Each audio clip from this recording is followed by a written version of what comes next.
Hi, welcome to Prog Will Find a Way, your friendly neighborhood podcast all about progressive rock. I'm Jay Valade. And I'm Jonathan Block.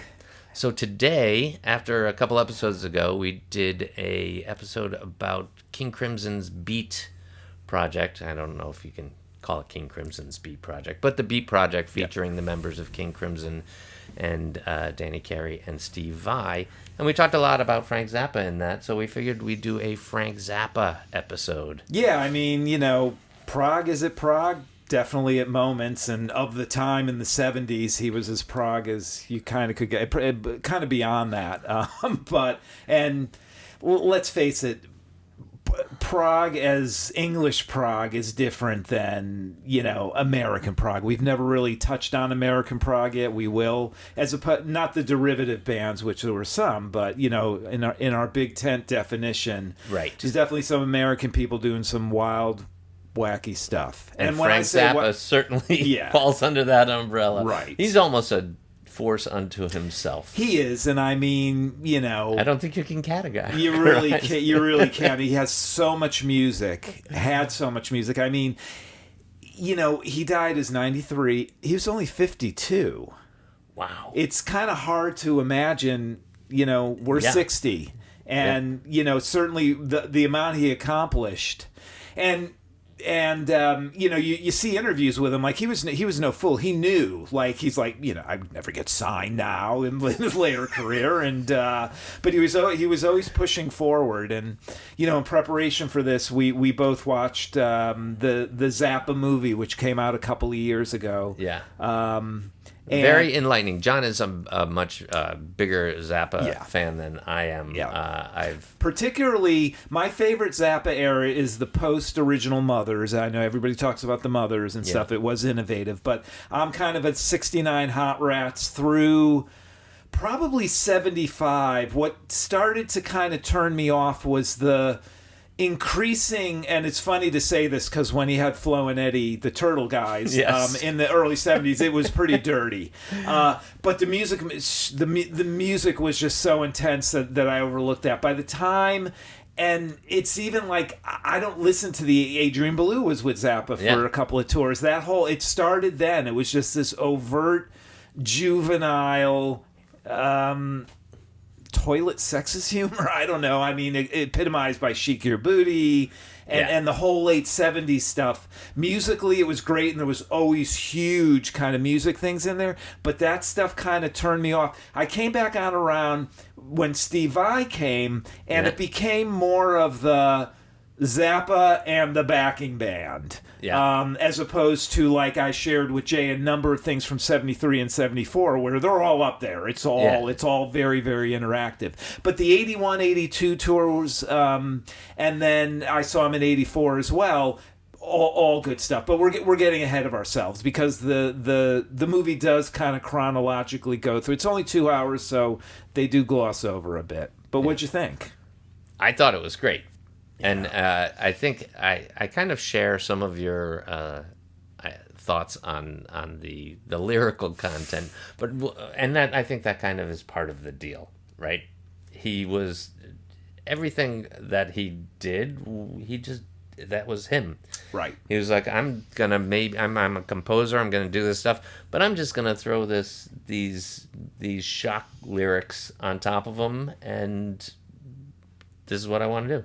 Well, I don't want to have a hit single. I don't want to have this. I don't want to have that. I just want to make this music, and if throwing this stuff on top of it, which is what I want to do, is what I want to do, who cares? Well, and he also talks about it in the movie because there's the movie kind of goes deep into the beginning, his upbringing, so which is interesting too because no one's ever really talked a lot about that. And then it gets into the Mothers, which everybody talks about, kind of glosses over a lot. You know, does talk about the Roxy Band in 73 and stuff, and Ruth Underwood figures heavily into the movie, which is great.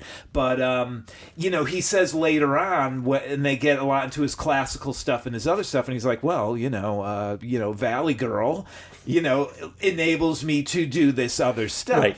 Yeah. But the humor was always, the humor was always. That was him. That was Zappa. He was. Yeah. He was everywhere. I mean, I gravitate, and because we're Prog, is the mid-'70s stuff is so Prog. I mean, if you think about the people whose really careers he launched, I mean, Jean-Luc Ponty, that was his first big thing. George Duke, who stayed with Zappa for like 5 years. Ruth Underwood, Chester Thompson. I mean, you watch some of those 74 videos where it's Chester and Ruth Underwood and George Duke and Napoleon Murphy Bride. It's insane. The music is absolutely insane. But then you throw the lyrical content on the top, and it kind of knocks it down a peg or two. Right, like I shared, there's the videos from '74, Token of My Extreme. It's one, it's like a show that they videotaped, and I shared Florentine Pogan because there's not a lot of videos out there, but it's like that the lyrics are all over the place, but it's like every single verse is a completely different musical thing, and you sit there and you're like. And it's enlightening too because Chester Thompson has such a style, and he didn't change it at all when he played with Genesis. And actually, he brought some of that to them. Those famous drum fills they're from him, and it's just mind blowing music. Yeah, I mean, you sit there and you're like. They're kind of going crazy at points too. That never really ended, right? I mean, and actually.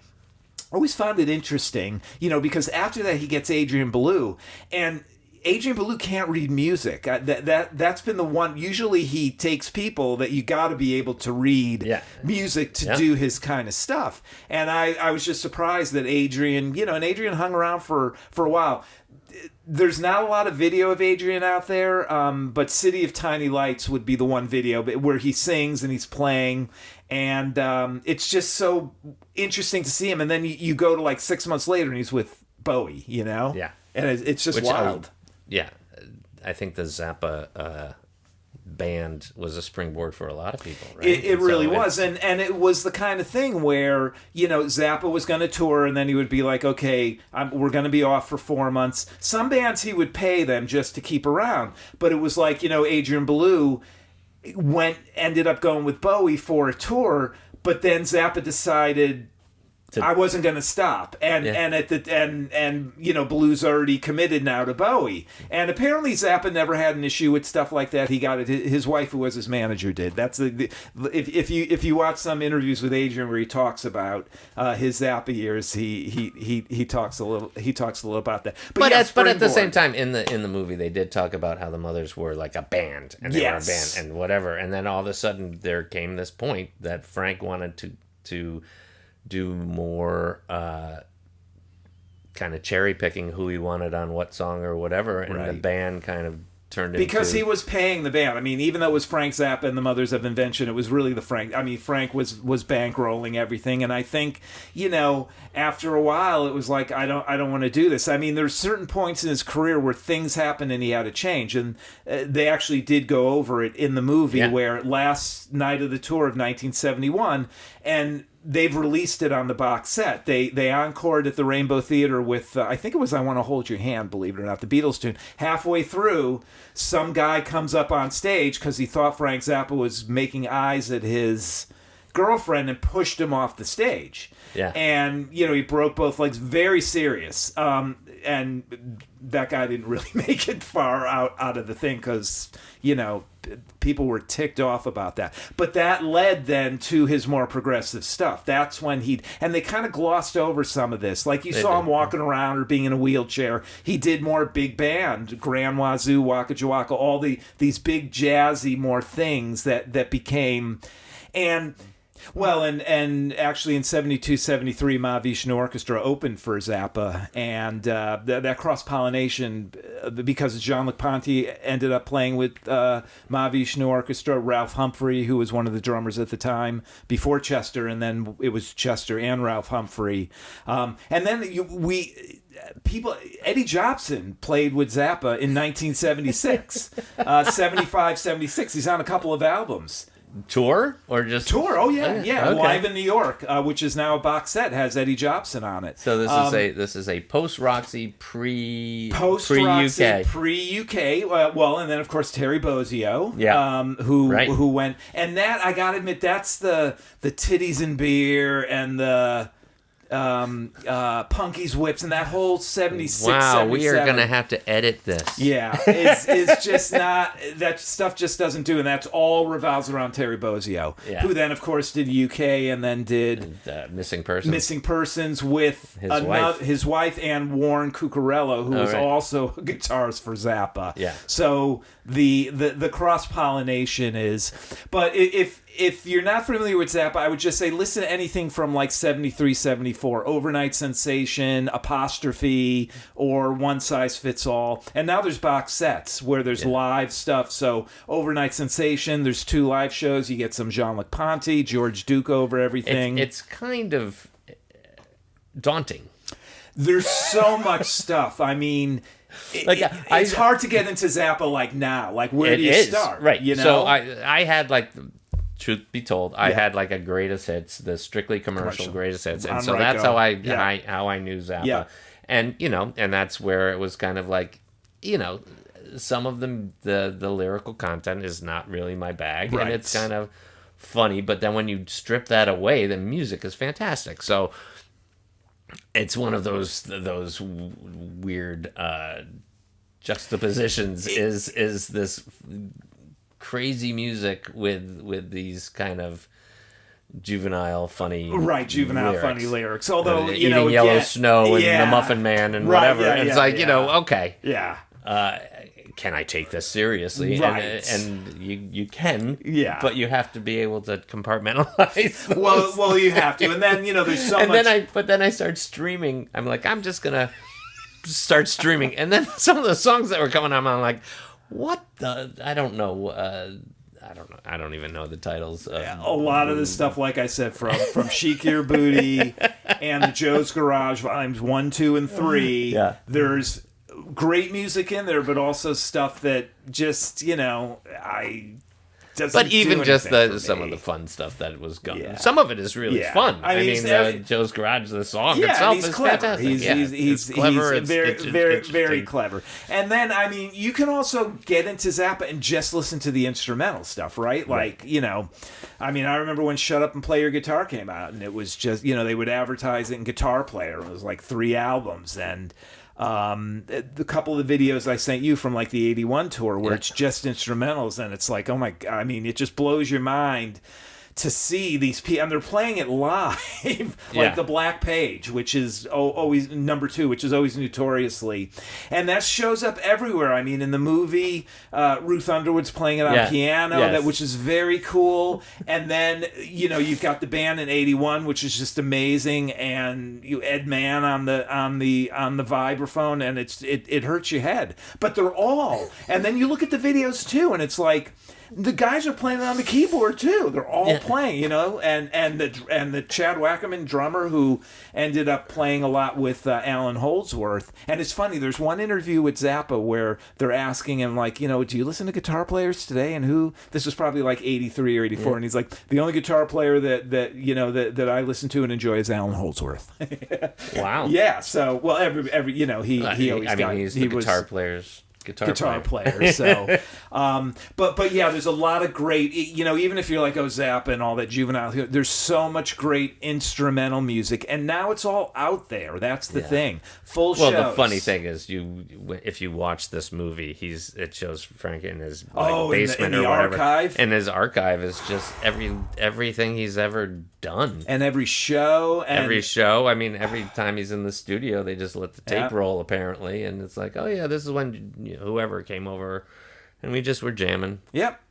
And I mean, if anybody, not a great jam, but I got it. There it is over there. Yeah, I mean, if everybody asks me in this day and age, because the whole thing was put out is the Roxy from 73. To me, that was the pinnacle, and they put it all out. It was 4 shows over 2 days. Then there's a show the day before that was a video shoot. Then there's studio stuff. So it's like a 5 or 6 disc set. It's the complete Roxy. You can stream it. It's just Chester Thompson, the whole George Duke. It's just so enlighten me on his his touring kind of thing? Was it same set lists or different set lists every night, or was it was it improv around the set list? Yeah, they would mix it up, certainly more in the early days. But when you look at his touring, it's all over the map because you had the Mothers, then that was over, and then he might do a short tour after that with like 5 people for a few months. I mean, again in the 70s, people were on the road all the time, and then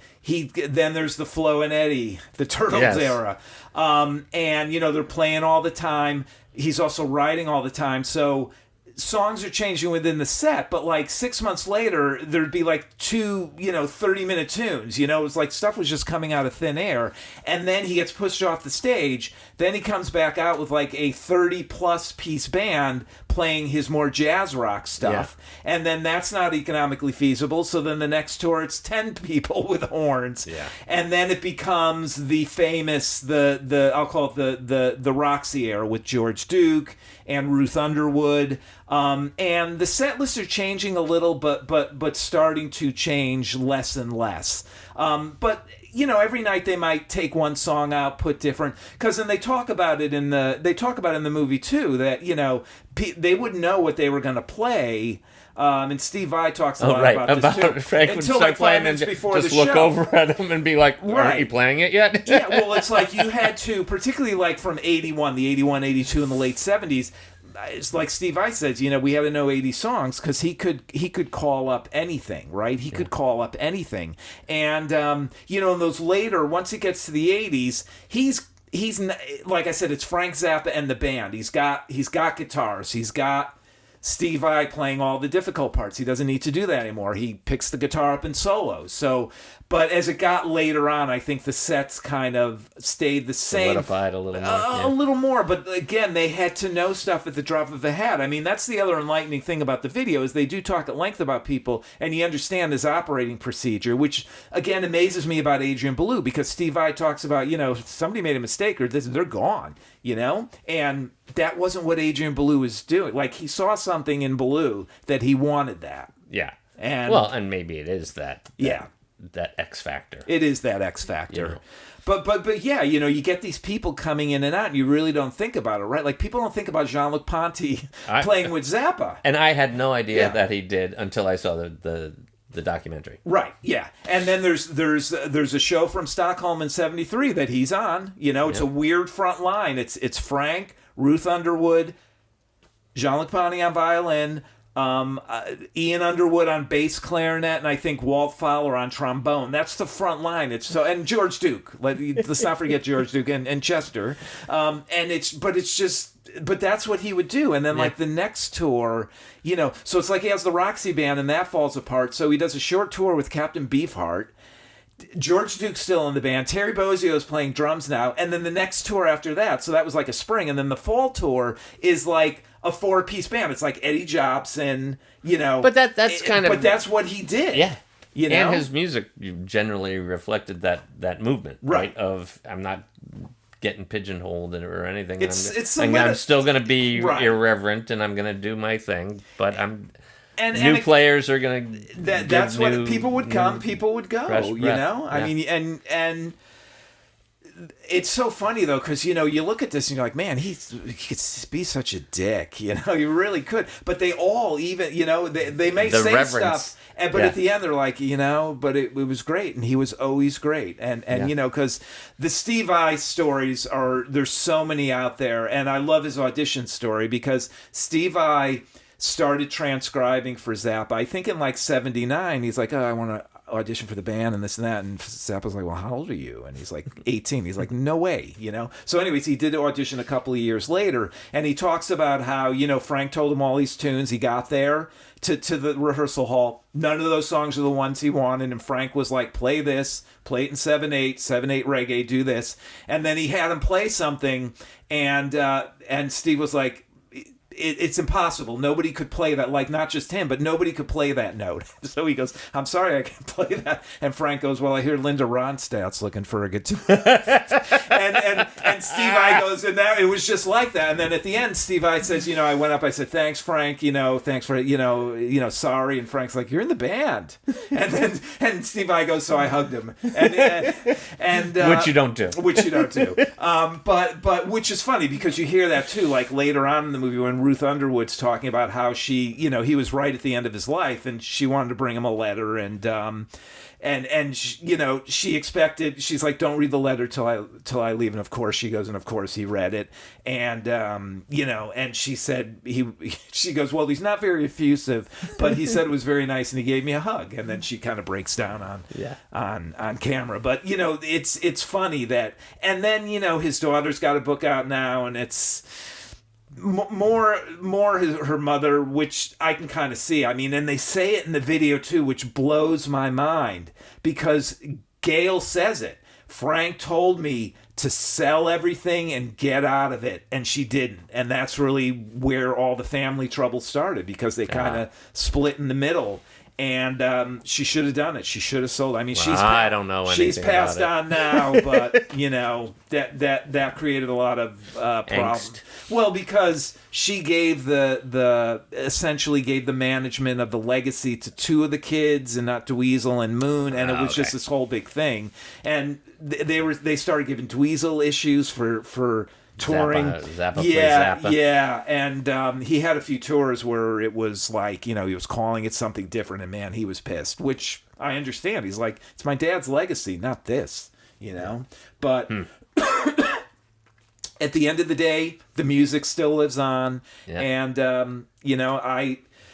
I was lucky. I saw Zappa twice. So he toured in 81, 82, then 84, and then his last tour was 88 with horns. Okay. And I think that one was... When did you see him? I saw him you said you saw him twice, and you just named like 8 years. I know, 8 tours. I saw him in 1982. I believe it might have been New Haven Coliseum. Okay. And I saw him in 84 at University of Massachusetts because I went to school there. And that was funny because it was like... It was either before... Which was Valley Girl, 82?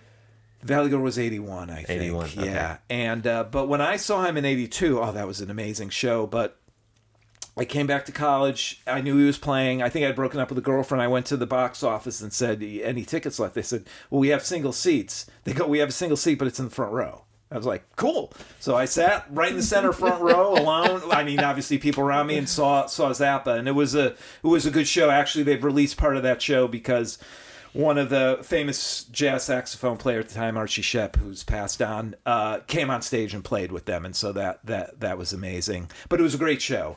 So I saw him more in the times where it was, the band and Zappa, but the music was, the players were just... was insane. It was completely insane. And the music too, but I could go on for Zappa for a long time. I'm a big fan. And personally, and I recommend, there's so much material that they put out of things that were there before. So it's like... So where does one start? I think you start with the popular. Like, I personally...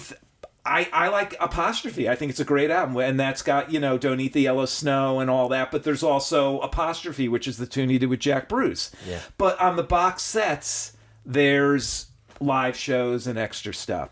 I would still recommend, if you're just kind of familiar with Zappa, like what should I listen to, particularly from a prog band, just go right to the Roxy. The Complete Roxy. Roxy and Elsewhere was the album, but now the Complete Roxy is out, and that would be the thing to go to me, because that's the live, because live is where it's at. And I mean, you get Chester, you get George Duke, you get Ruth Underwood, Napoleon Murphy Brock, and that's another one where he goes to a club, sees a guy playing cover tunes, but like has the audience in sand. He's like, you want to come play with me? And he's like, who are you? Because he was like an R&B guy, and he said, and he's like, well, who else plays with you? And he goes, well, he mentioned George Duke and John LaPagni, and that was all I needed to hear, but yeah, Roxy and Elsewhere, the box set, but any of those 70s things I think is good, and then just kind of branch out. I mean, if you're into jazz, the Grand Wazoo 72 era is now a box set with live stuff. So whatever if you're interested in his classical stuff, that's all box sets now too. Yeah. So they are continually. But start with the Roxy. I would start with the Roxy. Right. If you can't get into that, you're not going to get into Zappa because it's just really intense music. But leave comments. I mean, I'd love to hear what era people think, and if we're off base, right? Like, he had a lot of fans in that Shakir Booty era and the Joe's Garage era, and the Halloween show. I mean, there's just so much famous stuff around him. And I'll tell one little story because well, this is remember Brass City. Oh, sure. And Walt, Brass City Records. I'm sure people out there. It was a famous record store, and the owner in Walt, Waterbury, in Waterbury, Connecticut. Walt was a huge Zappa guy, and so the day Zappa died, I was like, I'm going to go up to Brass City. So I went up there, and I stayed there a few hours, and I go in, and he goes, I pulled all the Zappa stuff. Because he goes, people are calling me, you got any Zappa? And he's like, none of these people wanted to buy Zappa before. Now he dies. And he's like, I'm not selling any Zappa for like 3 months. And he didn't, Yeah. He didn't. But we talked about Zappa, and unfortunately, Walt had passed on too. Just a great record store, but you don't have that anymore either. Like, you can go to a record store and talk. Like, Zappa died. I'm like, what was the first thing I thought of? I'm going to talk to Walt because I knew how much he was into him, and it was like, could share kind of the grief. Because that was, to me, that was the first kind of like I said, well, we were younger, so 52 seemed different, but now I look back and it's like, man, everything that guy accomplished, God, what a freaking loser I am. That's crazy. Having said that, though, because he had a clear head about him. He's like, he could never get. Could never. Yeah, but it's of its time. He just had. It's of its time. He was a driven man. Yeah. So. All right. There you go, Frank Zappa again. Any comments? Please leave them. I'm always curious about what eras people are into, and if you saw any of those great eras. There's a story, I forget, some guy told a story online. It's like Frank Zappa's eyes always lit up. Like, somebody would say, I saw the Mothers here, or saw this, and he wouldn't really have a response. But if you say, I was at one of the Roxy shows, and he'd be like, really? What'd you think? Like, that held some place in his, and it's like a pinnacle. So, so there you go. Prog will find a way. Even with Frank Zappa. Yeah, especially with Frank Zappa. If you wanted to.